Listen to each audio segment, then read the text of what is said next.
अस्सलामु अलैकुम वरहमतुल्लाहि वबरकातुहू। उम्मीद है आप तमाम अहबाब खैर आफियत से होंगे। अल्लाह से दुआ है अल्लाह करीम आप तमाम को सलामत रखे और आपके हर मुश्किलात को दूर फरमाए। एक साहिब ने पूछा है कि मुफ्ती साहिब ये बताइए कि रात में हम जिस चारपाई पर या बेड पर बीवी से जो मुसाहबत करते हैं, मुलाकात करते हैं, हम बिस्तर करते हैं, तो उस बेड पर क्या हम बैठकर सुबह खाना खा सकते हैं, नाश्ता कर सकते हैं या नहीं कर सकते?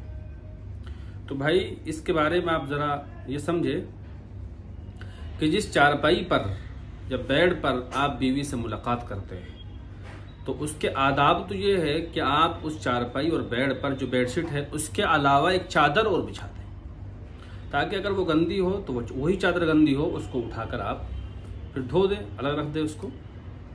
तो जो बेडशीट उस पर पड़ी हुई, जो चादर उस पर फैली हुई है, वो नापाक नहीं हो।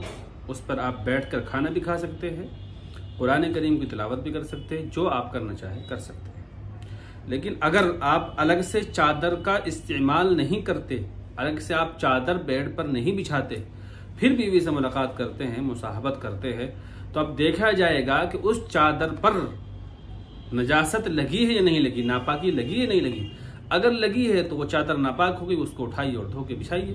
अगर वो नापाक नहीं हुई है, नजासत नहीं लगी है, तो उस पर आप बैठ के नाश्ता भी कर सकते हैं, खाना भी खा सकते हैं और कुरान करीम की तिलावत भी कर सकती है, मगर ये आदाब के खिलाफ है। बेहतर ये है कि वहाँ पर न किया जाए।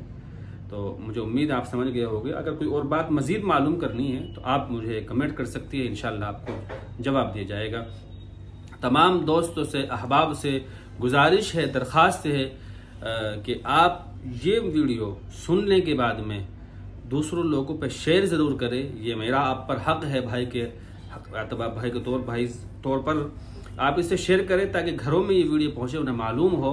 और वो इसमें बहुत सारी गलतियाँ कर बैठते हैं। वो बेड पर मुलाकात करते हैं, बीवियों से मुसाहबत करते हैं, मुबाशरत करते हैं, फिर वो चादर नापाक हो जाती है, उन्हें पता नहीं होता कि करना क्या है, कैसे करना है। इसलिए आपसे दरख्वास्त है कि आप इस वीडियो को अगर शेयर करें। जज़ाकुमुल्लाह। अस्सलामु अलैकुम वरहमतुल्लाह।